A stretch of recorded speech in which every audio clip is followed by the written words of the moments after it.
dear students. So today again I am coming to you through the YouTube channel of mine UPSC Verisize. तो आज का topic क्या है हमारा? Today we are discussing the class 9 manure and fertilizer topic, which is directly connected to your last chapter of 15 improvement in food resources. तो उस chapter के अंदर सबसे इम्पोर्टेंट पार्ट क्या मैन्योर और फर्टिलाइजर के बारे में हम लोग सारी बातचीत करेंगे इस चैप्टर के अंदर. So we need to understand कि इन दोनों के बीच में डिफरेंस क्या होता है. What is the difference between manure and fertiliser. देखा जाए तो अगर हम नॉर्मल लैंग्वेज में देखें तो फर्टिलाइजर और मैन्योर इन दोनों में क्या डिफरेंस होता है. Fertiliser and manure are depend on the person that उसको कितनी बड़ी खेती करनी होती है. अगर हम देखा जाए तो आजकल मॉल्स में अदर प्लेसेस पर देख रहे हैं दैट ऑर्गेनिक वेजिटेबल्स या ऑर्गेनिक पल्सेस ऐसे पैकेट्स आप देखते हैं. इसका मतलब होता है ऑर्गेनिक पल्सेस या ऑर्गेनिक प्रोडक्ट्स आप देखते हैं उनको तैयार किया जाता है मैन्योर की हेल्प से. जैसे कि आज अब हम जो फ्रूट मार्केट जाते हैं या वेजिटेबल मार्केट जाते हैं वहां पर जो वेजिटेबल्स या जो भी हम कह सकते हैं सैरल्स या पल्सेस देखते हैं या हम जैसे मंडी जाते हैं तो वहां के मार्केट में हम जो भी थिंग्स देखते हैं वो सब किसकी मदद से बनती है. फर्टिलाइजर की मदद से. मैन्योर और फर्टिलाइजर का क्या यूटिलाइजेशन है, क्या मतलब है इनका. So let's talk about manure. Manure एक ऐसी चीज होती है जिससे बनाया जाता है by human with the help of decaying plants and did animals के छोटे छोटे कंपोनेंट्स आपस में मिलकर क्या बनाए जाते हैं. मैन्योर बनाया जाता है इनकी मदद से. और वही बात करेंगे फर्टिलाइजर की. ये भी बनाया तो ये भी this is also related to man made but इसे बनाया जाता है घर में या फिर रूरल एरिया में या फिर फील्ड्स में खेतों में बनाया जाता है इसको. लेकिन वही बात करें फर्टिलाइजर की तो it is totally prepared in the factories. कहाँ बनाते हैं इसे? फैक्ट्रीज के अंदर. चलते हैं हम इन पॉइंट्स को अच्छे से डिस्कस करते हैं. Let's understand what are the specific points in manure and fertiliser. A manure is a natural substance obtained by the decomposition of animal waste and plant produce. Manure बनता है प्लांट के part से. कैसे plant के part? जो plant से झड़कर नीचे गिर जाते हैं ऐसे पार्ट्स जो प्लांट के अब कुछ काम नहीं आएंगे वो पार्ट्स आपको पता ही है. द डिकेइंग प्लांट्स और the reduces parts of the plant जो कि मिट्टी में मिक्स हो जाता है वो प्लांट के क्या आता है दूसरे वाले प्लांट के लिए एक मैन्योर की तरह वर्क करता है. और वही बात करें decomposition of animal waste. Animal जब अपना वेस्ट जमीन पर निकालता है तो उस वेस्ट के अंदर बहुत सारे कंपोनेंट्स होते हैं जो कि यूजफुल होते हैं किसके लिए? प्लांट्स के लिए, जिससे प्लांट एक अच्छी सी ग्रोथ कर पाए. इसी तरह अगर हम बात करें फर्टिलाइजर की तो fertiliser is man made substance है. और ये क्या है? ये एक प्रकार का इनऑर्गेनिक सॉल्ट. कैसा है ये?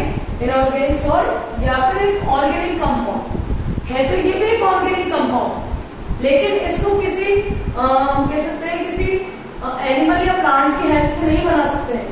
इसको बनाया जाता है केमिकल से. जो केमिकल कहाँ प्रिपेयर होते हैं? फैक्ट्री के अंदर.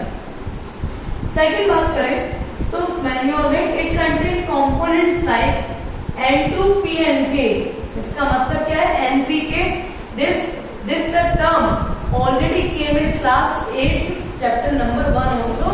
इन क्रॉप रोटेशन जब बच्चे पढ़ते हैं तब वहां पर भी मैन्योर का एक टॉपिक आता है. तो उसमें NPK का मतलब क्या है? Nitrogen. N for nitrogen, P stands for phosphorus and K stands for potassium. तो इसमें मैन्योर के अंदर क्या मिलता है? Nitrogen, potassium and phosphorus.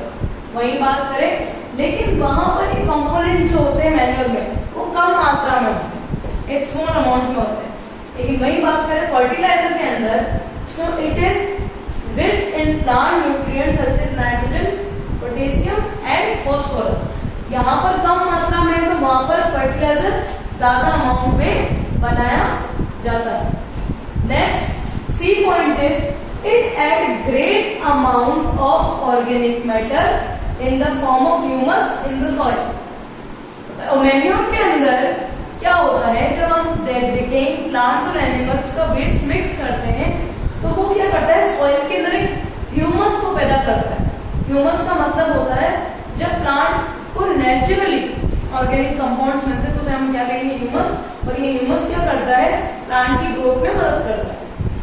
वही बात करें फर्टिलाइजर में, तो ये प्लांट के अंदर, किसी भी क्रॉप प्लांट के अंदर कोई ह्यूमस कंट्री नहीं करता। हम फर्टिलाइजर की मदद से किसी भी प्लांट में ह्यूमस को ऐड नहीं कर सकते। Humus only and only add by the manure.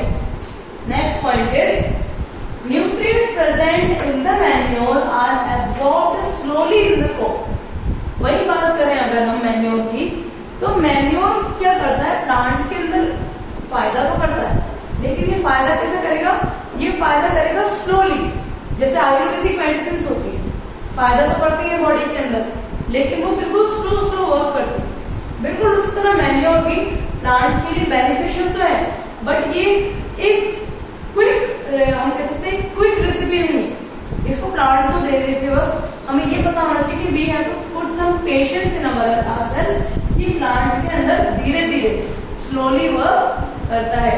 वही बात करें फर्टिलाइजर की, तो ये फर्टिलाइजर जो है ये पानी के अंदर क्या होता है, वाटर के अंदर सॉल्युबल होता है, और सॉल्युबल होने की वजह से ये प्लांट को जल्दी न्यूट्रिएंट प्रोवाइड कराता है। दैट मीन्स वही फर्टिलाइजर रैपिडली वर्क करता है, उसी तरफ मैन्योर स्लो वर्क करता है। ओके, नेक्स्ट पॉइंट है हमारा, it is not nutrient specific and tends to remove generally deficiency of the soil।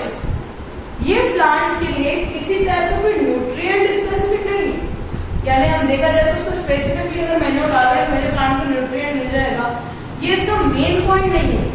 ये प्लांट में क्या करता है, क्रॉप प्लांट के अंदर कहाँ कमी हो रही है उसको फुलफिल करने का काम कौन करता है, मैन्योर करता है। लेकिन वहीं अगर हम बात करें फर्टिलाइजर की, तो ये एक रिच कंपाउंड है जो न्यूट्रिएंट स्पेसिफिक है and can provide specifically nitrogen, potassium and phosphorus in the soil. जहां पर मैन्योर हमें स्मॉल अमाउंट में हमें न्यूट्रिएंट दे रहा है हमारे क्रॉप को, वहीं पर फर्टिलाइजर जो है वो एक रिच कंपाउंड है और प्लांट को ज्यादा से ज्यादा न्यूट्रिएंट देने का काम करता है। Next part is it is voluminous and bulky, so it is inconvenient to store, transport and apply to the crop। ये इतनी मात्रा में नहीं बनता है कि आप इसको स्टोर भी कर लो, इसको प्लांट में अप्लाई भी कर दो और इसको वहां से क्या करो, स्टोर कर दो या ट्रांसपोर्ट कर दो, एक जगह से दूसरी जगह आप ले जाओ, क्योंकि इनकन्वीनियंट है। कायदे से ये ज्यादा समय के बाद में तो ये क्या होगा, ये एक इसको स्टोर नहीं कर पाएंगे क्योंकि उसको स्टोर करने का एक प्रॉपर मेथड नहीं है। लेकिन वही बात करें अगर फर्टिलाइजर की, तो fertiliser is compacted, concentrated, so it is easy to store, transport and apply to the crop. इसे बॉटल्स में भर के लाया जा सकता है, इसे बड़े बड़े सिलेंडर्स में हम भर के लाते हैं, जिसकी मदद से क्या होता है, इसको क्रॉप प्लांट्स को दे दिया जाता है। लेकिन वहीं पर अगर हम इसकी बात करें मैन्योर की, तो ये कम मात्रा में तैयार होता है।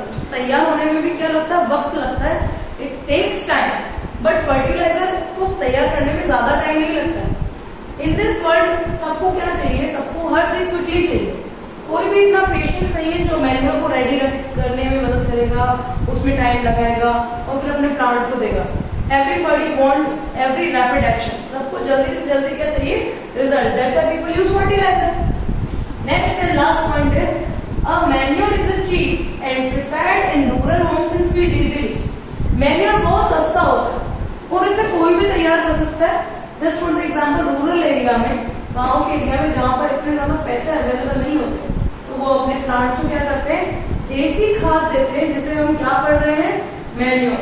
लेकिन वही बात है फर्टिलाइजर की, fertiliser is costly and prepared in the factory. तो अगर आपको फर्टिलाइजर तैयार करना है तो आपके पास अच्छे पैसे होने चाहिए, और फर्टिलाइजर कहाँ से आएगा, डायरेक्टली कहाँ से आएगा, फैक्ट्री से। तो अभी मैं रिपीटिंग टू यू, मैन्योर एक टाइप का सस्ता और इजी कंपाउंड है, लेकिन ये क्या है, किसी प्लांट को लंबे समय तक इसको अगर आप डाल रहे हो अपनी क्रॉप के अंदर, तो ये लंबे समय तक वर्क करेगा, लेकिन स्लो वर्क करेगा। लेकिन देखा जाए नेचर के अकॉर्डिंग और हमारे बढ़ते हुए पॉपुलेशन और बढ़ते हुए पॉल्यूशन के अकॉर्डिंग तो मैन्योर ज्यादा बेनिफिशियल होता है, क्योंकि मैन्योर किसी भी टाइप का कोई भी नहीं करता है, कोई भी टाइप का पॉल्यूशन नहीं फैलाता है और ये इजीली एनिमल वेस्ट और प्लांट डिकिंग से प्राप्त हो जाता है। लेकिन वही बात करें फर्टिलाइजर की, तो ये क्या करता है, अपने प्लांट को रिच न्यूट्रिएंट तो दे देगा, लेकिन ये क्या करता है, आपके पॉल्यूशन को ज्यादा से ज्यादा बढ़ाने का काम करेगा और ये हमारी बॉडी के लिए हेल्दी भी नहीं होता है। कायदे से तो मैन्योर वाली क्रॉप्स ही हमारी बॉडी के लिए हेल्दी होती है and fertiliser are not that much healthy to our body. That's why in these days people are working with manure and organic vegetables and plants. So I hope children आपको manure और fertiliser के बीच का ये जो comparison है, ये जो इन्हीं बीच का क्या फर्क है, ये आपको इजीली अंडरस्टैंड हुआ होगा। So if you have any doubt, as usual, you can drop the comment in my comment box. Hope you all are well and all the best for the examination. Thank you.